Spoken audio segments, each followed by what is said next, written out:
Drugega mini plenarnega zasedanja v juniju sem se udeležil tu v Bruslju, kjer nas je že kar nekaj več poslancev bilo prisotnih in tudi življenje v Bruslju se normalizira, predvsem sedaj ob večerih, ko vsi spremljajo nogometne tekme. Na plenarnem zasedanju smo sprejeli pomembne dokumente. Podnebna pravila so ključen dokument, ki bo določil, kako bo Evropa prešla v smer zmanjšanja najprej toplogrednih plinov za 55% do 2030 in v ogljično nevtralno družbo do leta 2050.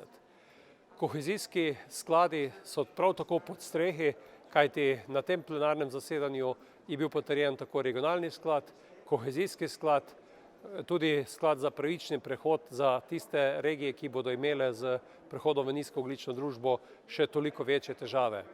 Žal smo zopet govorili o Sloveniji. Na tapeti je bilo to, da še nismo poslali določili dveh evropskih tožilcev in upam, da bo vlada čimprej določila, da gre to z dnevnega reda. Spoštovani, čestitam vam ob našem 30. rojstnem dnevu.